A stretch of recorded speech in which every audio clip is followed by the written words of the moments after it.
Welcome to the Bible Seminary Podcast. I'm your host, Cassidy Bell. In this episode, we'll be speaking with Dr. Lynn Lewis, the President at the Bible Seminary, where he will update us on our current status. We'll go over our past accomplishments in 2020, and then we'll go over our future endeavors in 2021.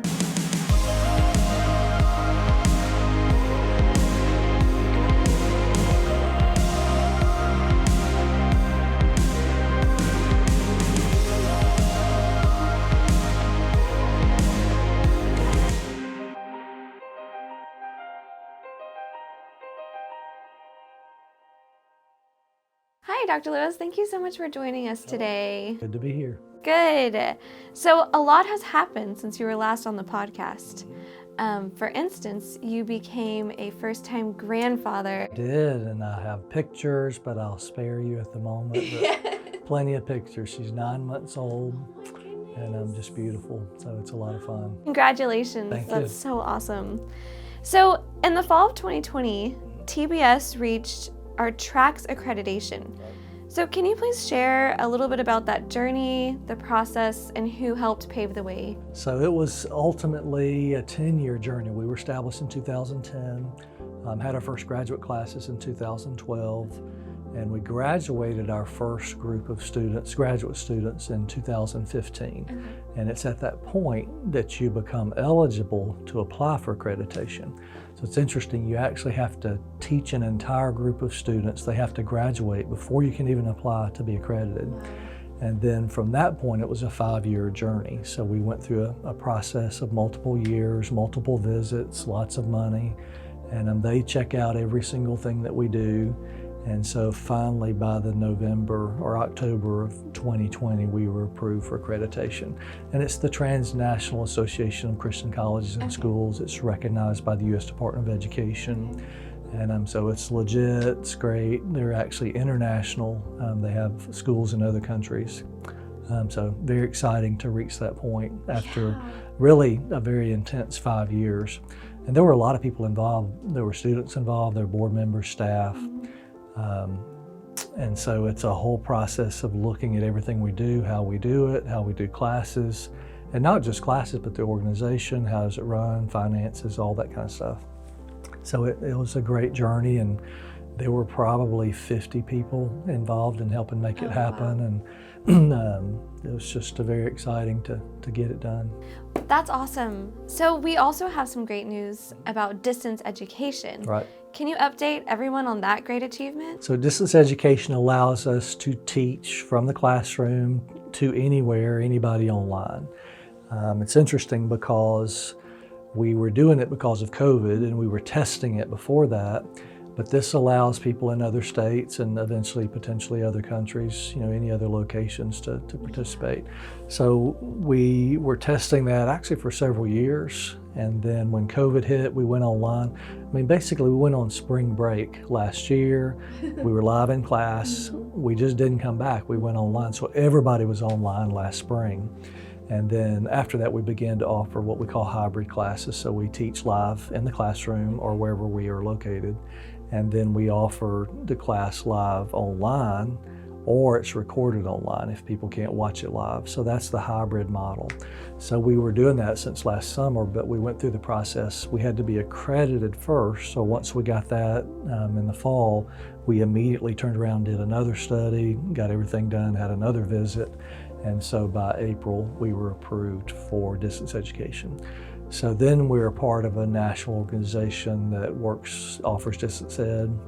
And we still have to do things with different states. So wherever we have students that are registered, then we have to make sure we're in compliance with their state. But it makes our teaching accessible to anyone, anywhere, pretty much anytime. So very exciting. So we had a library dedication. So part of theological education is you got to offer resources for people that are studying.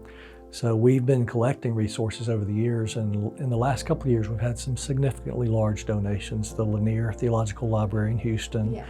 They will often share resources with us if they don't need them or they already have copies. And so we got a lot of resources from those. And then Colin Brown, who's a theological educator, lived out in California. When he died, his family left his library to the Bible Seminary. So we incorporated that into our library, and then we have a lot of archaeology resources for our archaeological degree. So we basically have a separate little library for the archaeology. And so we have tons of resources for that, and it's a lot of source documents, famous archaeologist notes and things like that. There are studies and reports. So we have, I think, close to 5,000 resources now on campus as part of that. And then part of our library that we consider is also digital resources. So we offer our students Logos Bible study software, or any Bible study software. We actually give a $400 credit for that. So we have, these 5,000 resources available, and we dedicated that officially this past year.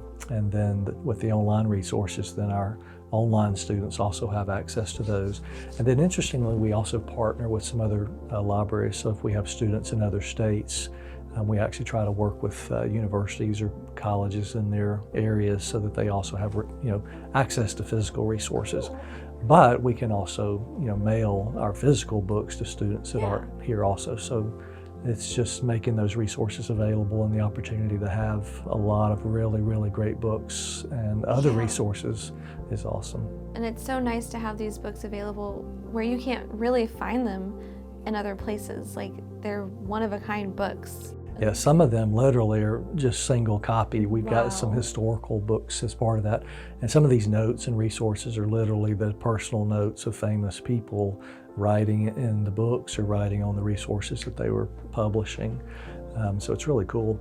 And today, there's so many resources available online, but still, many of us still like to have a book that we read. Absolutely. And, it's make nice copies to touch. of, and And I know we have a pretty robust archaeological student base here. We do. So our work in Israel and Dr. Stripling, I'm heading up the Shiloh excavations. That's very exciting. It's the largest dig in the Middle East. And then our students literally get to meet, leaders from around the world as part of that.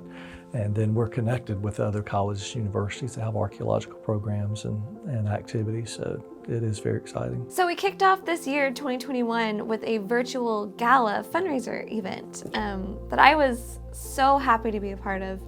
Can you give us some details about how that went? Yeah, it was fun. It was interesting because we were able to get some great footage of some of our students and people actually in activity, introducing people to their ministries and their stories. So that was a lot of fun. And then, of course, we tied it together with some giveaways and things like that.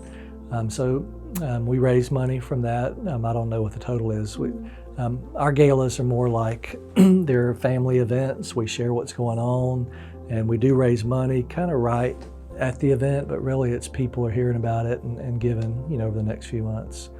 So it's exciting to be able to do that. It's kind of weird, doing a virtual, and that was kind of the thing this past year. And we made it fun, and it was good, and I think a lot of people enjoyed it. So it's really our big family gathering every so often. And what's interesting to me is the diversity of where people are involved in ministry.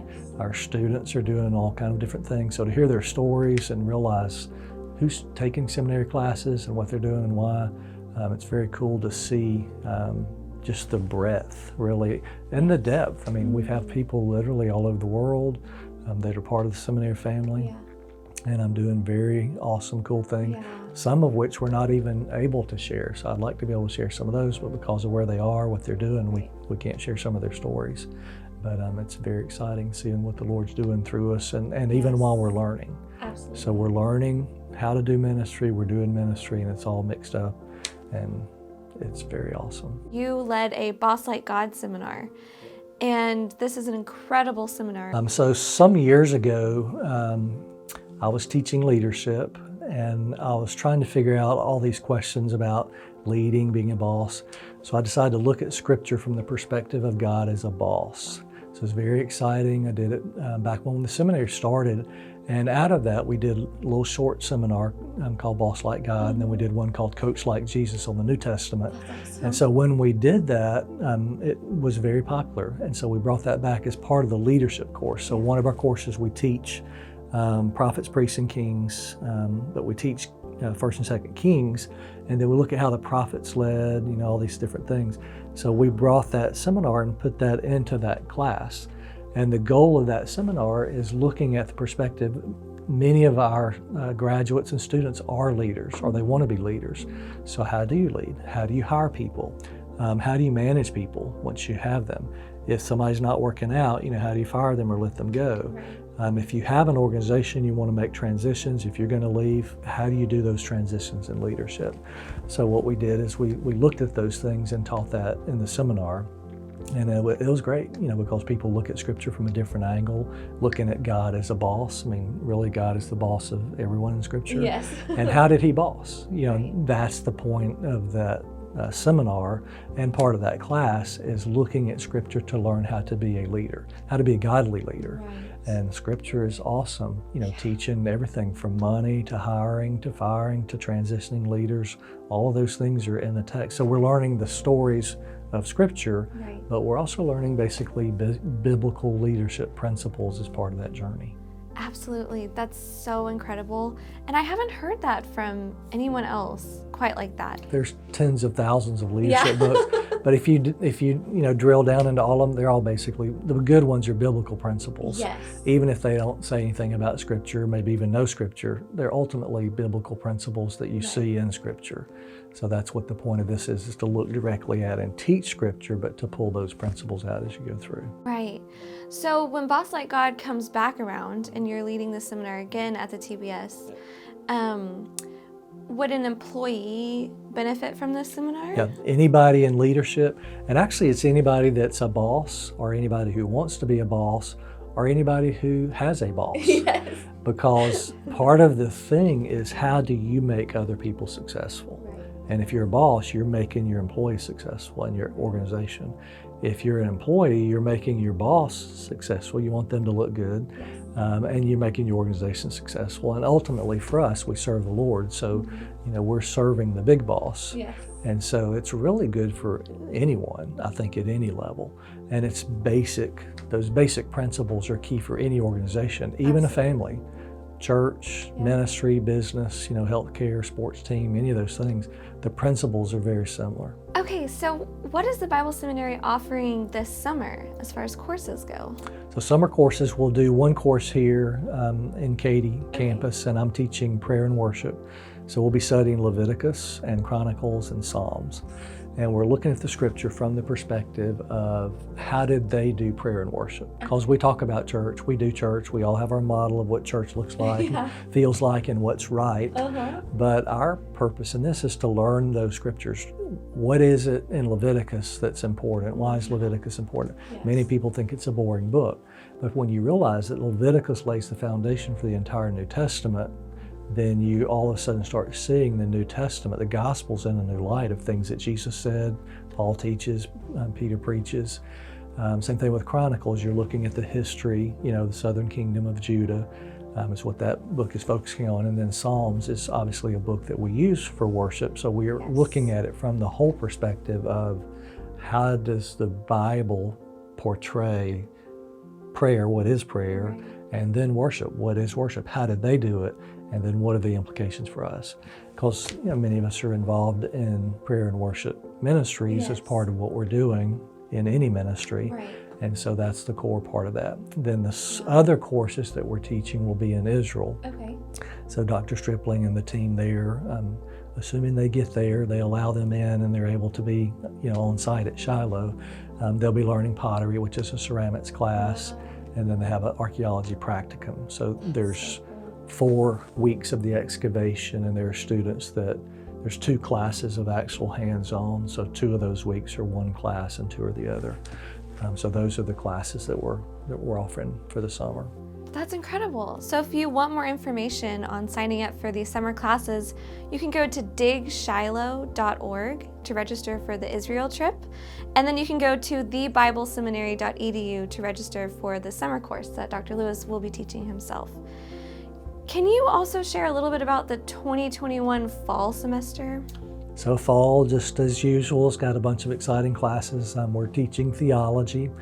So that's a course that we always teach. I think we're teaching preaching, we're teaching spiritual formation.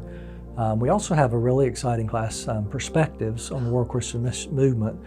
We have taught that here in the community before, and our students have taken that as part of their missions class requirement.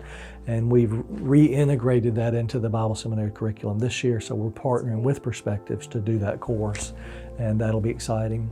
Pastor Shepherd is what we call it. With Dr. Cozart. That's such a great class. So the class I taught earlier, we talked about leadership. That's pastor as a leader. Right. This is pastor as a shepherd. So counseling, how do you use Scripture? Yes. What does Scripture teach about counseling? So we're talking about the text of Scripture from the perspective of how do you engage in ministry with people using the Scriptures.